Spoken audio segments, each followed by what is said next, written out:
De acuerdo con Florus, autor del siglo II, la llegada diaria de nuevos reclutas los convirtió en un ejército regular. Fabricaron toscos escudos con ramas cubiertas de pieles, así como espadas y lanzas que forjaron con las cadenas de los barracones de esclavos. Lo que Espartaco y sus hombres no podían fabricar, lo cogían de los cadáveres romanos. Lo sorprendente de la rebelión de Espartaco es que los esclavos que habían sido entrenados para gladiadores se convirtieron enseguida en soldados. Eso no significa que combatieran como el ejército romano, aunque según algunas fuentes, Espartaco había sido soldado. A lo largo del año 73 a.C., los rebeldes continuaron su marcha hacia el sur, aumentando su número y derrotando a los romanos.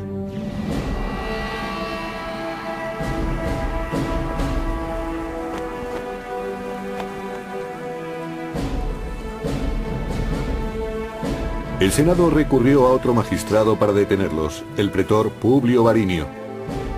Jinete entusiasta, Varinio llevó con él su mejor semental, junto al símbolo tradicional del poder de Roma, las fasces, un haz de varas que rodeaban un hacha.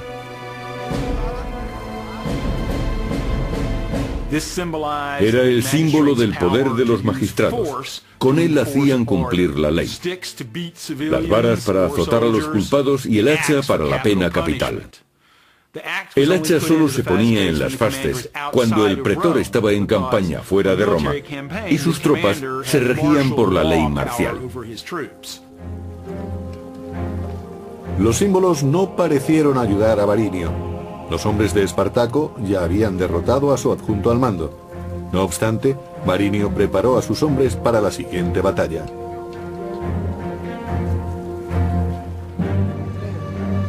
Espartaco, conocedor de la estrategia romana, iba un paso por delante, según cuenta el historiador Salustio.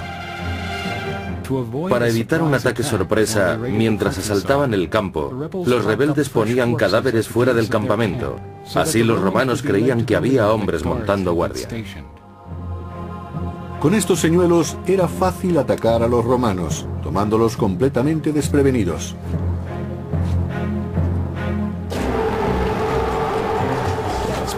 El ejército de Espartaco era temible. Lo formaban gladiadores magníficamente entrenados, con gran experiencia y sedientos de venganza. Los hombres querían libertad, pero también querían demostrar a sus dueños romanos que eran personas, no herramientas.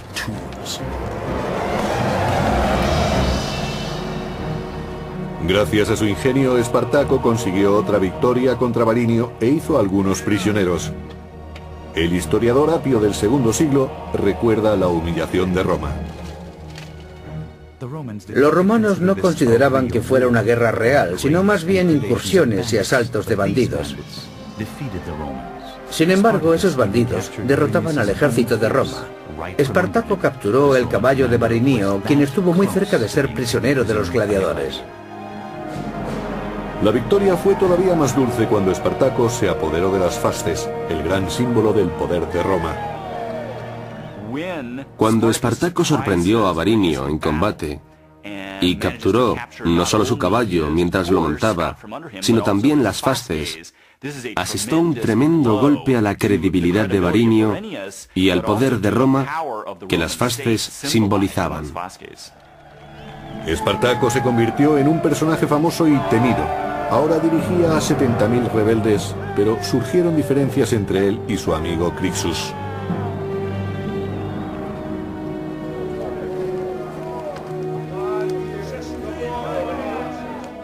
Espartaco estaba demostrando a los romanos que era tan bueno como ellos.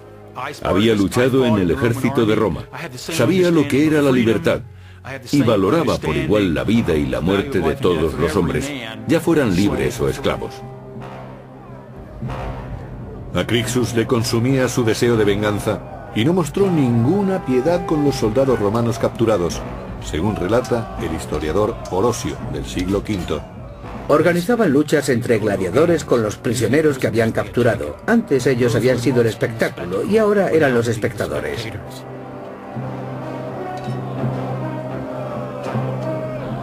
Con el triunfo, los esclavos se volvieron más violentos.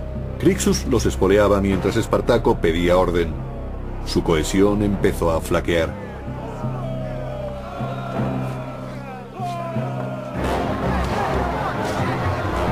En cierto momento, Crixus liberó la furia de los esclavos contra ciudadanos romanos indefensos. El historiador Salustio describe lo ocurrido. Los esclavos fugitivos se dedicaron inmediatamente a violar mujeres jóvenes o mujeres casadas y a matar a las que trataban de resistirse. Espartaco fue impotente para detenerlos, incluso pidiéndoles repetidas veces que se contuvieran.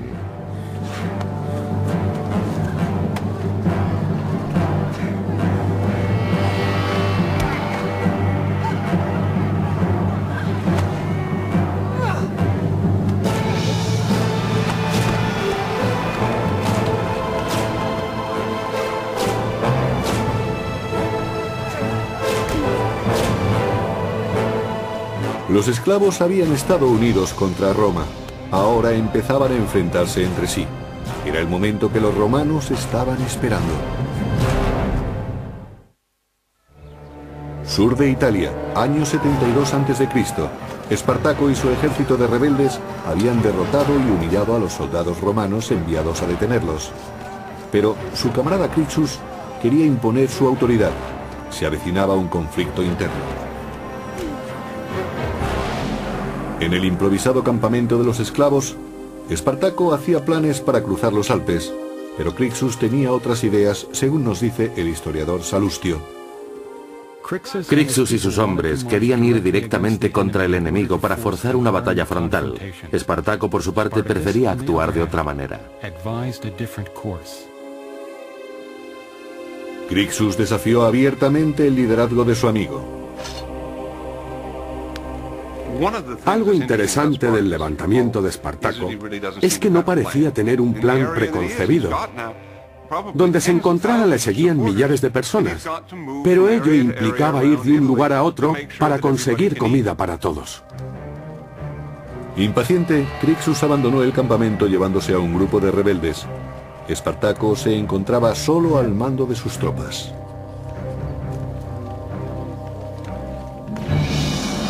Los dos hombres tomaron caminos distintos por Italia. Con el ejército de esclavos divididos, Roma esperaba asestarles un duro golpe. Los cónsules Lucio Gelio Publicola y Cneo Cornelio Lentulo se reunieron para preparar la estrategia. Los romanos entendían que los esclavos eran seres infrahumanos, pero al mismo tiempo reconocían que tenían un gran éxito luchando contra ellos. Resultaba una pesadilla que aquellos esclavos les derrotaran una y otra vez en el campo de batalla.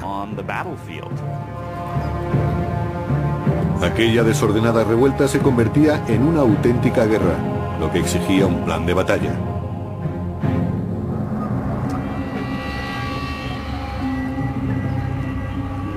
Cada pueblo en el que entraba Espartaco podía esconder una trampa. Pero a veces se encontraban un amigo, según Salustio.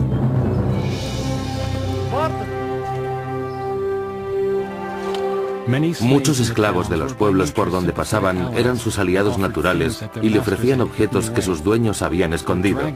A veces, ellos mismos sacaban a sus amos de los escondites. Esos nobles eran entregados a los sublevados para humillar todavía más a la aristocracia republicana.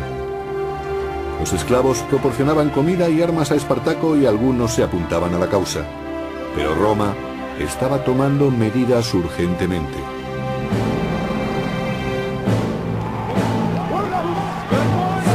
En las montañas Garganus, de la costa este de Roma, Crixus y su facción eran perseguidos por los soldados de Galio, según nos cuenta Plutarco. Galio realizó un ataque sorpresa contra Crixus que, debido a su arrogancia, se había separado de Espartaco. De acuerdo con el historiador Apio, Crixus tenía bajo su mando 30.000 hombres. 2/3 de ellos perecieron, incluyendo a Crixus.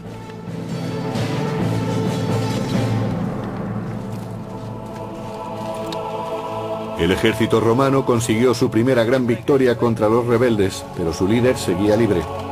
Los romanos no querían perder tiempo. y después de la matanza se dispusieron a vencer a Espartaco. Organizando un movimiento en pinza, los pretores Galio y Léntulo acamparon a ambos lados del paso de montaña esperando caer sobre su presa. Pero su plan no bastaba contra un ejército de esclavos desesperados. Un factor que influyó en la revuelta de Espartaco es que se inició cuando los mejores ejércitos de Roma estaban fuera, en Hispania o en la actual Turquía, y las tropas enviadas habían sido reclutadas recientemente.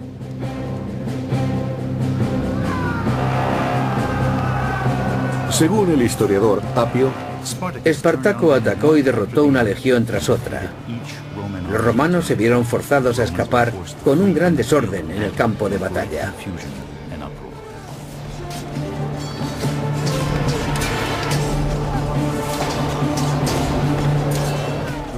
Los dirigentes militares romanos se enfrentaban a un gran reto, y sus oficiales no estaban preparados profesionalmente para la ocasión. De nuevo Espartaco obtenía otra victoria frente al ejército romano.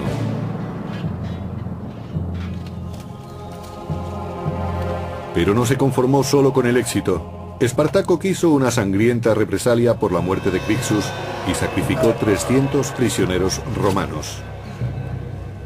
Empezó a convertirse en un gran personaje completamente opuesto al sistema. Celebraba la derrota de los magistrados romanos y ejecutaba a sus prisioneros. Empezó a destruir las propiedades de los campesinos ricos, ofreciendo una alternativa al sistema reinante y consiguiendo aumentar considerablemente sus fuerzas. Esta victoria ofreció a los hombres de Espartaco la oportunidad de salir de Italia y ser libres, pero prefirieron permanecer en el imperio que tanto detestaban.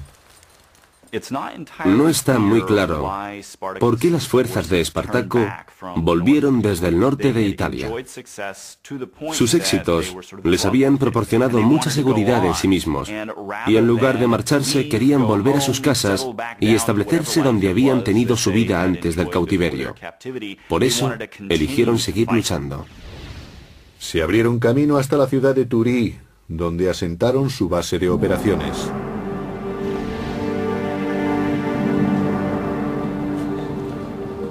Al tercer año de la rebelión de los esclavos, Roma estaba desesperada.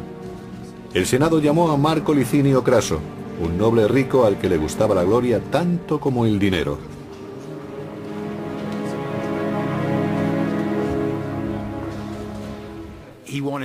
Quería llegar a lo más alto de la sociedad romana, y aquello exigía victorias militares.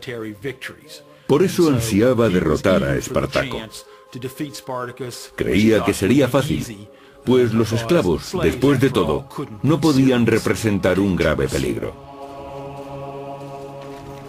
Sin embargo, Craso no infravaloró a su enemigo.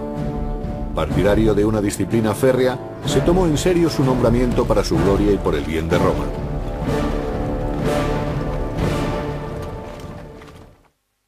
El creciente ejército de Espartaco, formado por esclavos rebeldes, estaba ahora bien organizado y parecía invencible. Pero Marco Licinio Craso se había propuesto destruirlo con sus fuerzas, que eran considerables. Sin embargo, Craso vio que sus soldados eran indisciplinados, cobardes y proclives a retirarse en batalla. Craso no estaba dispuesto a tolerarlo, y después de sufrir una derrota humillante ante los rebeldes, tomó medidas muy duras. Enseñaría a sus tropas el significado de la disciplina por medio de la decimatio.